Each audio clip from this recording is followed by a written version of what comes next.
recording here. Good to see you. Hope your week's going well.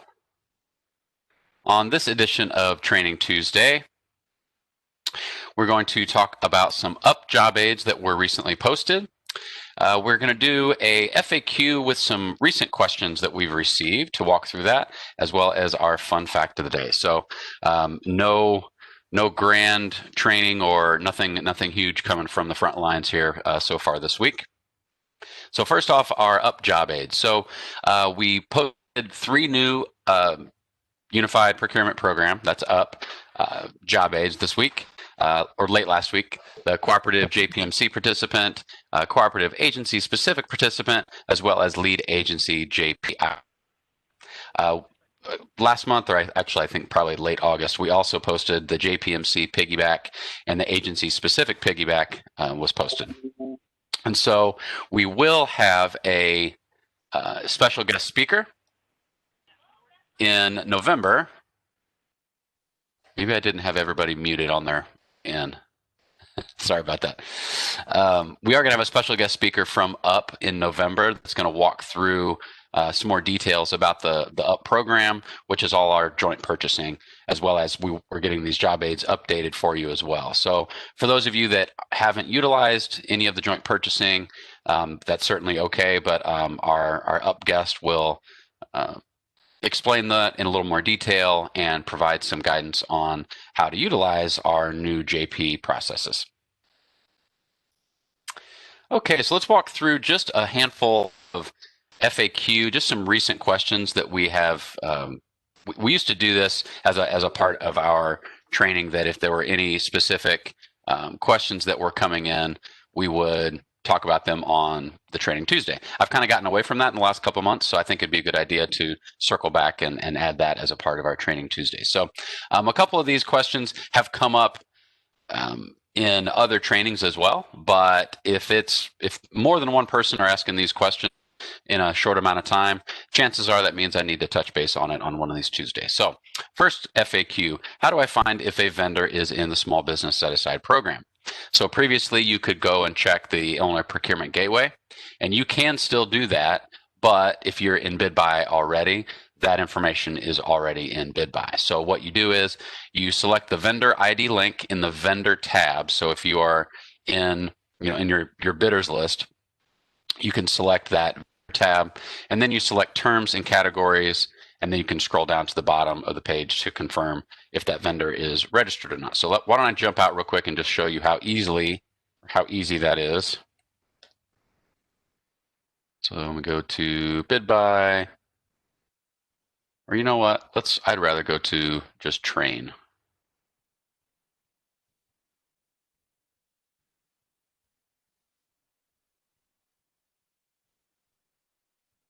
So first I'll sign in.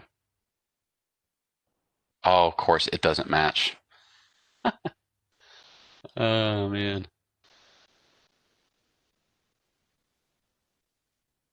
See that security feature, but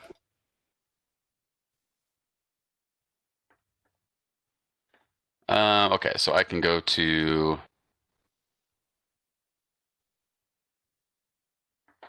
so we go to our bidders tab. Bidders tab, and then that vendor ID. So this is what I'm looking at here. So this hyperlink, you can go in and take a look, click on that vendor ID. It brings up a pop-up, and then you can select terms and categories. So once I select terms and categories, I can scroll all the way down to the bottom because it's the very last one. And if it's not there, that means they are not in the Small Business Set-Aside program. So let's see if we can find one that is in the Small Business Set-Aside company. Oh, here we go. So pop up, I hit that vendor ID, terms and categories. I can scroll all the way down to the bottom, and you can see that Small Business Set-Aside. Are you registered Small Business Set-Aside program? And it says yes. Now you will note that this says populated by the IPG interface. Vendor will not complete. So the vendor cannot go in and change that. It is a part of the interface on a nightly feed from the Illinois Procurement Gateway to bid buy. So within 2 clicks, you can see if any of your vendors are small business. So that's a part of what SPOs will do as well. As an SPO, I go and check this as well for the uh, if so we're doing a small purchase and it's set aside for small businesses, I go and check my bidders list just to make sure that all the vendors on there are small businesses, and you don't get in a situation where it's sent out to a non-small business and then they submit, but then now they can't be awarded because this was set aside for small businesses. Okay, so easy enough. I think I saw a question pop in here.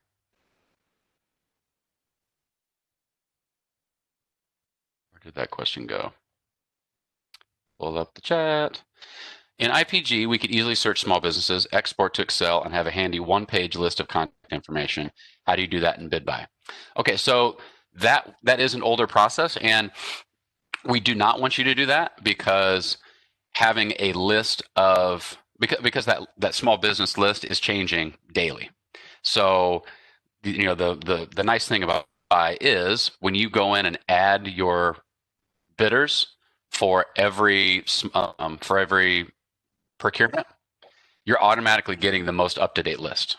So, as long as you're following those processes on our job aids, when you add your bidders, you are getting the most up-to-date bidders list. So you don't have to keep a separate list anywhere.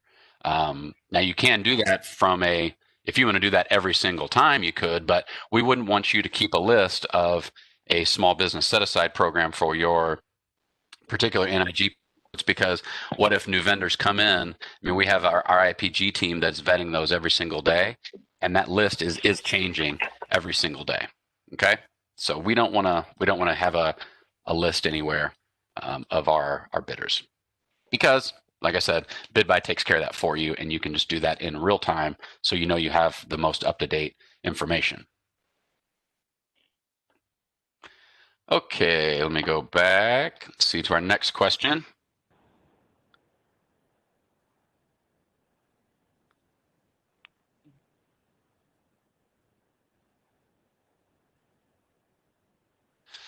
Is the comptroller offset, also known as the debt check, always required at the bid tab? And if not, when is that comptroller offset required? So it's only required when it's $20,000 or above. Hold on. I had to mute somebody. There we go. Only when it's $20,000 and above. It's also when you're using the standalone contract template. So if you're doing and normally we see that standalone contract template for those small purchases if they're for services, because you're not using a BOA, or it's not like just an off-the-shelf type item. It is for services, so the contract's going to be a little bit more intricate and complicated. Whenever you're using the standalone contract template, you also need to have that comptroller offset there. That just as a reminder, that comptroller offset it's in the code as the debt delinquency. So a vendor cannot, or the state cannot, enter into a contract with a vendor that owes the state money. Okay, so as a part of that bid tab, if you're looking on our job aids and what is needed in order for an SPO to make an award, or an APO if it's less than $10,000, right? You'll see that there's a note on the small purchase over $10,000 job aid that if it's over $20,000, you'll need that comptroller offset.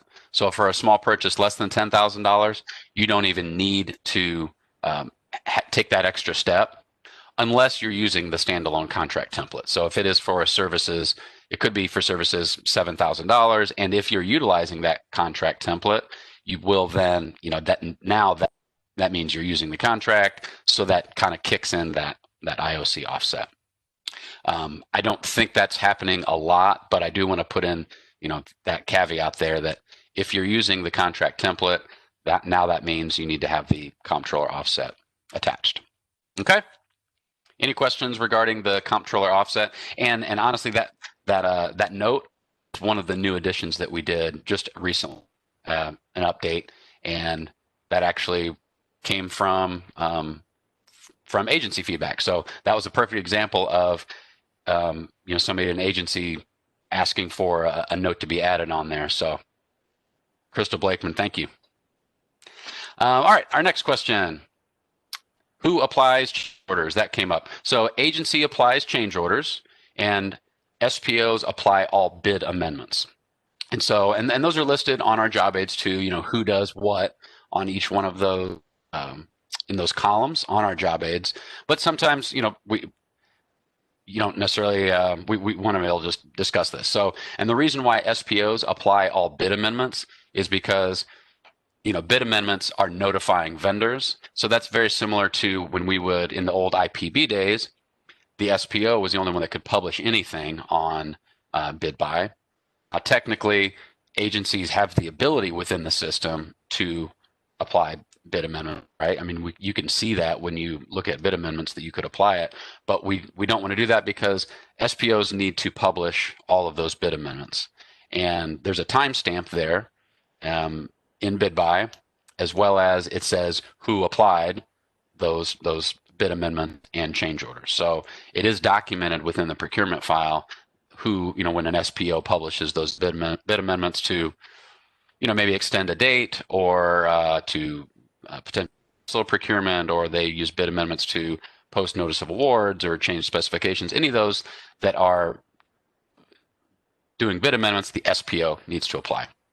But for change orders, the agency can apply that as well. So when you're doing a change order to a PO to attach documents, to attach the fully executed contract at the very end of the procurement, that's where the agency applies those change orders.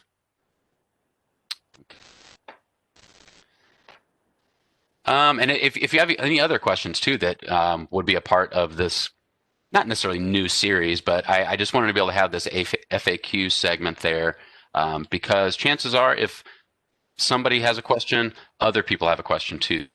Feel free to submit any of those sorts of questions that you think would be good for this portion of our Training Tuesday, because that's going to benefit everyone. Okay, so our fun fact. So just to show you how balanced I can be, I'm not a complete homer. This is going to be a little embarrassing because my beloved Cardinals on this day in 2004 swept by the Boston Red Sox. So the Boston Red Sox ended the curse of the Bambino, an alleged hex on the team that resulted from its 1920 sale of Babe Ruth to the New York Yankees, by defeating Dave's beloved St. Louis Cardinals. And not only defeated, they swept the Cardinals 4-0 to win the World Series, the team's first in 86 years.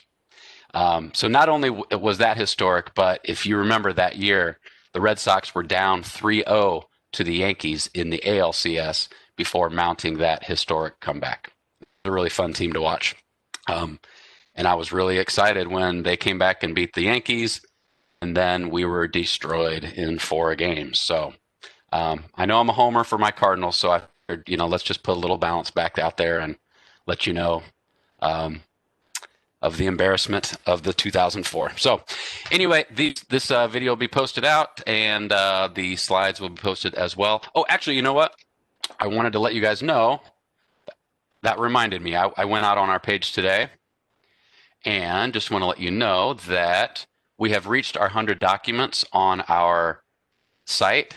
Actually, we actually have 2 different pages now. So you go to the Training Center and then go to Training Tuesdays, just like you normally would. If you scroll all the way down to the bottom, apparently it only allows us to have 100 documents.